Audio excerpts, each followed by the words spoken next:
अच्छा प्रोफेसर अरुणेश जी, एक बात बताएं कि 3 फेज के इलेक्शन में ही हमारे प्रधानमंत्री जी अंबानी अडानी का नाम लेने लगे। ये क्या है? ये जनता में क्या मैसेज देने की कोशिश ये देना चाह रहे हैं कि साहब अंबानी अडानी से हमारा कोई लेना देना नहीं है। ये तो इनके लिए काम कर रहे हैं। हम पे जो आरोप लगाए टेम्पो में जो नोट जा रहे हैं राहुल गांधी के लिए राहुल जा रहे हैं। गांधी के लिए जा रहे हैं। आप देखो ना, 2002 से जब से मोदी जी मुख्यमंत्री बने तब से इस लोकसभा चुनाव तक कभी भी इन्होंने विपक्ष के किसी सवाल का जवाब नहीं दिया आज तक। ज्यादा पीछे मत जाओ, किसान आंदोलन में इनसे इतनी बात हुई, कभी कोई जवाब दिया? नहीं दिया। पहलवानों का आंदोलन हुआ, कुछ बोले मोदी जी? नहीं बोले। इसके बाद आ जाओ आप मणिपुर पे भी कुछ नहीं बोले। नोटबंदी के बाद कुछ नहीं बोले। जीएसटी के बाद कुछ नहीं बोले। कोरोना में भी कुछ नहीं बोले। जितने इनसे सवाल हुए किसी पे कुछ नहीं किया आपने। नमस्कार, स्वागत है आपका। मेरा नाम है विपिन बेबाक। हम इस वक्त मौजूद हैं गाजियाबाद इंदिरापुरम में और हमारे साथ मौजूद हैं प्रोफेसर अरुणेश यादव जी। स्वागत है जी, बहुत बहुत धन्यवाद साहब। प्रोफेसर साहब, 3 दौर का इलेक्शन हो चुका है और इंडिया गठबंधन और एनडीए गठबंधन दोनों ही ताल ठोक रहे हैं। कैसे देख रहे हो? देखो साहब, आज अब हमें इसमें कुछ बोलने की ज़रूरत नहीं है। आज मोदी जी का जो भाषण है उसी से आप अंदाज़ा लगा लो कि माहौल क्या है। मोदी जी यूँ कह रहे हैं जैसे उल्टी गंगा बहने वाली बात हो रही। मोदी जी उल्टा ये कह रहे हैं कि भाई कांग्रेस ये बताए कि अंबानी अडानी से कितना माल लिया, कौन से टेम्पू से भर के आया नोट। भैया ये सवाल तो 10 साल से हम आपसे कर रहे हैं, आप उल्टा हमसे करने लग रहे ये सवाल। और अगर आपको लगता है कि हमें किसी भी व्यापारी ने, अंबानी अडानी छोड़ो, किसी भी व्यापारी ने कुछ दिया है तो आप सीबीआई ईडी के छापे डालो ना उस व्यापारी से। दूध का दूध, पानी का पानी हो जाएगा। मोदी जी यूं भी कह रहे हैं कि 2 महीने 3 महीने से अंबानी अडानी का नाम नहीं लिया। अच्छा, उसके बाद में राहुल गांधी का बयान भी आ चुका है। बयान आया है, वही राहुल जी ने कहा कि आप सीबीआई ईडी के अंबानी अडानी के यहाँ छापे लगाओ, दूध का दूध पानी का पानी हो जाएगा। जैसे इलेक्टोरल बॉन्ड में हुआ, ये छुपते घूम रहे थे ना कि इलेक्टोरल बॉन्ड कुछ नहीं। जब सुप्रीम कोर्ट ने फटकार मारी तब मालूम पड़ा कि साला माल तो जो है इन्हीं ने डकार रखा है। तो वहाँ प्रधानमंत्री जी बैकफुट पे आए। अब ये अगर अंबानी अडानी के यहाँ एक बार छापा मार दें तो सारा दूध का दूध पानी का पानी हो जाएगा कि ये जो हज़ारों करोड़ रुपए इलेक्शन में खर्च हो रहे हैं ये पैसा कहाँ से आ रहा है। और दूसरी बात जो रही अंबानी अडानी के नाम की, तो आज प्रियंका गांधी जी ने भी रायबरेली में रैली में बोल दिया है कि 2 महीने में जब से चुनाव शुरू हुआ है 113 बार तो अडानी का नाम लिया है राहुल जी ने और 30 बार अंबानी का नाम लिया। जो मोदी जी कह रहे हैं कि अब अंबानी अडानी का नाम नहीं लिया जा रहा है। और हमारे जो सोशल मीडिया डिपार्टमेंट है उसके चेयरपर्सन ने भी बाकायदा वो वीडियो भी दिखाए हैं डेट वाइज कि 2 मई में राहुल जी ने यहाँ पे लिया, 3 मई को यहाँ पे, 4, 5, 6, 7 ऐसे करके 7 वीडियो बैक टू बैक बना के दिखाए हैं। अच्छा, एक बात बताइए कि मोदी जी क्या कहना चाह रहे थे? मोदी जी को कुछ समझ ही नहीं आ रहा। मोदी जी ऐसा है जो एक कहते हैं ना, गांव में कोई बुजुर्ग है, वो जब उसका दिमाग फिर जाता है तो वो कभी कुछ बोलता है कभी कुछ बोलता है। तो वही हमारे मोदी जी का है। 74-75 साल के हो गए, अब उन्हें वैराग्य धारण कर लेना चाहिए। तेजस्वी जी भी इस बात को कह चुके हैं कि उन्हें ज्ञान ध्यान की बातें करनी चाहिए, छोटों को सीख देनी चाहिए कि ऐसे करो, ये सही है, ये गलत है। अब बताओ इस उम्र पे आप आके, आपके पास क्या बचा? आप हिंदू मुस्लिम बोल रहे हो। आप ये कह रहे हो कि हम तुम्हारी भैंस छोड़ ले जाएंगे। मोदी जी ने अभी एक जो है सभा में एक बयान और भी दिया था। उन्होंने कहा था कि 400 पार इसलिए चाहिए कहीं कांग्रेस श्री राम मंदिर पे बाबरी ताला न लगा दे। अब देख लो, इस तरह की ओछी बात प्रधानमंत्री को करनी चाहिए। भाई, हम सुप्रीम कोर्ट का फैसला कैसे बदल सके? ये फैसला तो सुप्रीम कोर्ट में आया कि राम मंदिर बनेगा और बाबरी मस्जिद के लिए ज़मीन आवंटित हुई, वहाँ मस्जिद बनेगी। तो इसमें हम कौन होते हैं टांग अड़ाने वाले? ये सब मनगढ़ंत बातें कही जा रही हैं। पहली मनगढ़ंत बात तो ये है कि हिस्सा मुसलमानों को दे दिया जाएगा। कहीं भी मैनिफेस्टो में इस तरह की कोई बात नहीं है।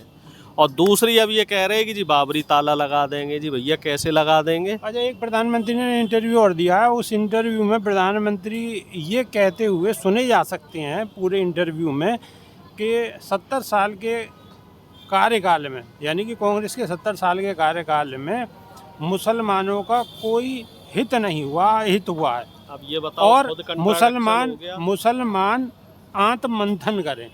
आप हमें ये बताओ, पहली बात तो ये कि कांग्रेस का कार्यकाल 55 साल रहा, प्रधानमंत्री का पहला झूठ। 70 साल में इन्होंने वाजपेयी जी के भी साल जोड़ दिए, जनता दल के भी जोड़ दिए, जनता पार्टी के भी जोड़ दिए। हमारा 55 साल शासन रहा, पहली बात तो, पहला झूठ तो ये। दूसरा ये कि प्रधानमंत्री जी ये बताएं कि हमने मुसलमानों के लिए किया है या नहीं किया है, क्योंकि कई जगह ये कहते हैं कि मुस्लिम तुष्टीकरण करती रही है कांग्रेस। कई जगह 90% इनके भाषण में एक ही बात रहती है कि कांग्रेस ने मुस्लिम तुष्टीकरण किया। और तुष्टीकरण का मतलब क्या समझे भाई? मुसलमानों को ज़्यादा फायदा दिया होगा, उसी को तो तुष्टीकरण कहेंगे। और आज मोदी जी ये कह रहे हैं कि मुसलमानों के लिए कुछ नहीं किया। अरे जब नहीं किया तो अच्छी बात है ना, इसका मतलब हम हिंदूवादी हैं। प्रधानमंत्री जी यही तो कहना चाह रहे हैं कि हम हिंदूवादी हैं, और 10 साल में प्रधानमंत्री जी ने मुसलमानों के लिए किया, इसका मतलब तो यही हो गया। और अगर प्रधानमंत्री जी ने मुसलमानों के लिए किया तो वो क्यों बनते हैं सनातनी हैं, हम हिंदूवादी हैं, और हम जो है मुसलमानों को पाकिस्तान भेज देंगे और रोहिंग्या जो है उनको हम बांग्लादेश भेज देंगे? इसका मतलब प्रधानमंत्री जी झूठ बोल रहे हैं। चुपके से जो है नवाज शरीफ के पास जाके वहाँ बिरयानी खाए आते हैं, वहाँ बांग्लादेश की जो राष्ट्रपति हैं उनके पास जाके वहाँ पे जो है गुपचुप कुछ सौदा करके शेख हसीना। हाँ, शेख हसीना जी के पास गुपचुप इनका कुछ सौदा मूल मंत्र चल रहा है। हमें लग रहा हो गल्फ कंट्री में भी जाते हैं तो वहाँ भी जो अरब के शेख हैं, जो राजकुमार हैं, वहाँ भी कुछ गड़बड़ करके आते हैं। उसी इंटरव्यू में वो ये भी कहते हुए सुने जा सकते हैं कि मेरी बाहर विदेशों में जितने भी मुस्लिम कंट्री हैं वहाँ मेरी बहुत अच्छी खासी तवज्जो होती है। हाँ, बहुत तो वो हमें लोग ये लग रहा है मतलब मामला गड़बड़ है मोदी जी का। ये जनता को बेवकूफ़ बना रहे हैं, जनता को बेवकूफ़ बना रहे हैं हिंदू मुस्लिम के नाम पे। और आप देखो ना, आरएसएस के जितने भी बड़े नेता हैं, आप इनका ट्रैक रिकॉर्ड देखो, सब ने रोटी बेटी का संबंध मुसलमानों से कर रखा। चाहे मोहन भागवत की भतीजी हो, चाहे लाल कृष्ण आडवाणी की बेटी और बहू हो, चाहे उसके बाद आपके मुरली मनोहर जोशी की हो, और तमाम जो संघ प्रचारक हैं, संघ प्रमुख हैं, जितने भी हैं, ये खाकी नेकर वाले, सब ने मुसलमानों को रिश्तेदार बना रखा है और आम जनता को ये लड़ा रहे हैं हिंदू मुस्लिम के नाम पे। शुरू से इनका यही रहा है। जब देश आज़ाद नहीं हुआ था, आपके दर्शकों को मैं बताना चाह रहा हूँ, 2 राज्यों में, बांग्लादेश में और जम्मू कश्मीर में चुनाव हुए थे 1942 में। तब हिंदू महासभा जो आरएसएस का एक घटक है, इसने मुस्लिम लीग के साथ मिलकर चुनाव लड़ा था कांग्रेस के खिलाफ, और जिसमें बंगाल में इन्होंने सरकार बनाई थी। अब आप देख लो कि कौन मुसलमानों के साथ ज़्यादा गठजोड़ में रहता है। हमने कभी भी मुस्लिम तुष्टीकरण नहीं किया, ना हमने कभी हिंदू तुष्टीकरण किया। हम सबको बराबर लेके चले हैं, हम संविधान के हिसाब से चले हैं। अब जो ये मोदी जी बातें करते हैं ना, कहीं मुसलमानों को फ़ायदा देने की, कहीं हिंदुओं को फ़ायदा देने की, कहीं क्रिश्चियंस के लिए, तो इसे हम तुष्टीकरण कहते हैं। और ये एक क्या है, इस तरह की जो भाषा है वो एक प्रधानमंत्री की भाषा नहीं हो सकती। हम तो ये मान के चलते हैं कि प्रधानमंत्री अपना आपा खो चुके हैं। अब उन्हें सिर्फ ये दिख रहा है कि कैसे हम अपनी कुर्सी बचा लें, और उस कुर्सी बचाने के लिए भाषा की मर्यादा को जितना नीचे गिराना पड़े, जितना गलत शब्दों का इस्तेमाल करना पड़े, जितना झूठ बोलना पड़े, जितना फरेब करना पड़े, तो वो सब ये कर रहे हैं, और जो कहीं से भी हमें नहीं लगता एक लोकतंत्र के लिए सही है। अजय, तीसरे फेज के इलेक्शन में बहुत सारी वीडियोस आई हैं कि काफ़ी संख्या में मुस्लिमों को वोट डालने नहीं दिया गया, उन्हें परेशान किया गया, इस तरीके की वीडियो आ रही हैं।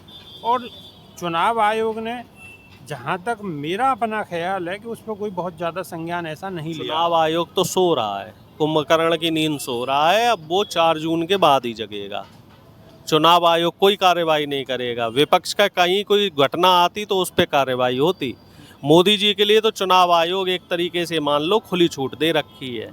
आप देखो, संभल हो, बदायूं हो, चाहे कहीं भी हो, हर जगह इस तरह की खबरें मिली हैं। जो मुस्लिम मतदाता है उसे परेशान किया जा रहा है। पुलिस के सिपाही और जो सिक्योरिटी के लोग वहाँ लगे हुए हैं, सेना के जवान, तो उनका अधिकार नहीं है कि आप पहचान पत्र चेक करो। आप उनको अंदर जाने दो। जो अंदर पीठासीन अधिकारी होता है, जो वोट डलवाता है, वो चेक करेगा कि इनके पास वोटर आईडी कार्ड है या नहीं है। एक उत्तर प्रदेश की अधिकारी हैं, महिला अधिकारी, उनका एक वीडियो भी आईपीएस ऑफिसर है, उनका वीडियो वायरल हुआ है। उन्होंने स्पष्ट तौर पे कहा है कि पुलिस को कोई भी अधिकार नहीं है कि वो बाहर आई कार्ड चेक करे। उन्होंने बिल्कुल स्पष्ट तौर पे कहा है और वो वीडियो भी वायरल है। और इस तरह की अगर कोई घटना हो रही है तो साफ इंडिकेशन है, संकेत है ना कि शासन प्रशासन जो है दबाव में काम कर रहा है। अब जब दबाव में काम कर रहा है तो आप स्वस्थ लोकतंत्र की बात क्यों कर रहे हैं? आप सीधे बोलो ना कि हाँ हम तानाशाह हैं और हम तानाशाही सरकार चाहते हैं, और फिर हम ये कहते हैं, आप वाली बात है जो आप भी कई बार बोलते रहे हैं कि भैया सीधी सीधी जो है अपनी सरकार रिन्यू करा लो ना साहब। क्यों बोल रहे हो कि साहब चुनाव हो रहे? चुनाव थोड़ा ही हो रहा है, फिर ये तो मजाक किया जा रहा है जनता के साथ। आप देखो मतदान का प्रतिशत पिछली बार से बढ़ना चाहिए था कि नहीं?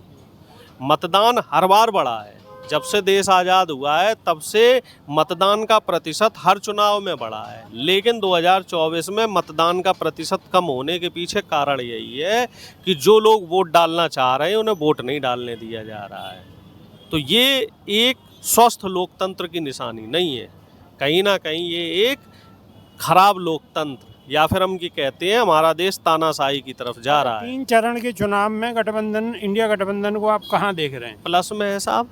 हमें ऐसा लगता है अब तक 50% सीटों पे चुनाव हो चुका है, लगभग 260-65 सीटों पे कहीं चुनाव हो चुका है, और इसमें हमें ऐसा लग रहा है गठबंधन प्लस में है। गठबंधन की 150 से ज़्यादा सीटें इन 3 फेज में आ रही हैं। इसी वजह से प्रधानमंत्री जी परेशान हैं, डरे हुए हैं, और उनकी हताशा है, निराशा है, उनकी बौखलाहट है, घबराहट है, जिसकी वजह से वो ऊल जलूल बयानबाजी कर रहे हैं। अभी ये रोना भी शुरू कर देंगे। अब अगली कल से जो रैलियां शुरू होंगी उनमें ये रोना पीटना भी शुरू कर देंगे। मतलब हो रोना, सकता है एक आध रैली बाद ये जो है कपड़े भी फाड़ना शुरू कर दें अपने। मतलब आप प्रधानमंत्री जी के लिए ये बात बिल्कुल कह रहे उन्हीं हैं? के लिए कह रहे हैं। प्रधानमंत्री जी रोएंगे भी, अभी देखना रैलियों में, इंटरव्यू में, जो स्क्रिप्टेड इंटरव्यू है इनके गोदी मीडिया वाले, उसमें तो इन्होंने रोना शुरू कर दिया। अब ये रैलियों में भी रोना शुरू करेंगे। क्यों रोएंगे क्यों? सिंपैथी वोट लेने की कोशिश करेंगे। अच्छा, आप ये कहना चाह रहे हो कि प्रधानमंत्री नरेंद्र मोदी जी रैली में रोएंगे भी, जिससे बिल्कुल सिंपैथी रोएंगे। मिलेगी? अरे रोएंगे, कपड़े भी फाड़ेंगे अपने, मतलब अपने कपड़े भी फाड़ेंगे। कहेंगे कि विपक्ष नहीं चाहता है कि मैं कपड़े पहनूं, विपक्ष मेरे कपड़ों पे सवालिया निशान लगाता है। ना 5-5 जोड़ी 6-6 जोड़ी कपड़े बदलते हैं अगर वो। आप विपक्ष की बात करें तो विपक्ष तो उनके चश्मे पे, उनके बिल्कुल, पेन पे, उनके कपड़ों पे, तो वो अब उनके यही सब जूतों काम पे। करेंगे। अब वो सब यही काम करने वाले। हो सकता है किसी रैली में जूते उतार फेंके, तो उससे किसी सहानुभूति रैली में मिल कपड़े, जाएगी। हाँ सहानुभूति लेना चाह रहे हैं, ना उसे उतार देने से सहानुभूति मिल लेना चाह रहे हैं, लेकिन मिलेगी नहीं, क्योंकि जनता सब समझ रही है। जनता इनकी सारी चालबाजी समझ चुकी है। फिर तो आपको कोई भी फैसला- राहुल गांधी को भी सहानुभूति लेनी हमें चाहिए ही नहीं। हम तो सीधी मुद्दे की बात कर रहे हैं। आप पिछले 4 महीने से देखो, विपक्ष के किसी नेता ने कोई नौटंकी की हो, कहीं किसी रैली में रोया हो, पीटा हो, या किसी अमर्यादित शब्दों का इस्तेमाल किया हो। हम तो सीधी संविधान की बात कर रहे हैं कि साहब हमें संविधान बचाना है, लोकतंत्र बचाना है, आरक्षण बचाना है, देश की संपदा बचानी है। हम अंबानी अडानी को देश की संपदा लूटने नहीं देंगे। हम प्रधानमंत्री मोदी जी को दलित, शोषित, वंचित, आदिवासी, किसान, मजदूर का हक मारने नहीं देंगे बोले। लेकिन अब 2024 का जब चुनाव आया, पहले ये इलेक्टोरल बॉन्ड पे बोले कि नहीं बोले, चंदे का धंधा, उनमें इनकी पोल पट्टी खुली और जनता ने देखी। फिर साहब ये आपके जो है आरक्षण पे बोले कि हम साहब आरक्षण नहीं ख़त्म करेंगे। फिर ये संविधान की किताब पे बोले कि संविधान नहीं बदलेंगे, और अब ये अंबानी अडानी पे बोलने लग गए। अभी तो देखते जाओ, इन पे जो आरोप लगे हैं ना, इन सब पे ये बोलेंगे। और बोलने का मतलब क्या है, आप बताओ ना, इसका मतलब क्या है? दाल में कुछ ना कुछ काला जरूर है, और हम तो ये कहते हैं कि पूरी की पूरी दाल ही काली है। ये थे हमारे साथ प्रोफेसर अमरेश यादव। इनका बिल्कुल स्पष्ट तौर पर कहना है कि इंडिया गठबंधन प्लस में है और दाल ही काली नहीं है, दाल में काला नहीं है, दाल ही काली है। अब दाल काली है या दाल में काला है, ये तो 4 तारीख को ही पता चलेगा। लेकिन हमारे सवालों के बड़े स्पष्ट रूप से प्रोफेसर अमरेश यादव ने जवाब दिए हैं और प्रधानमंत्री मोदी पर सीधा निशाना साधा है। अभी के लिए सिर्फ इतना ही। धन्यवाद जी, बहुत बहुत धन्यवाद।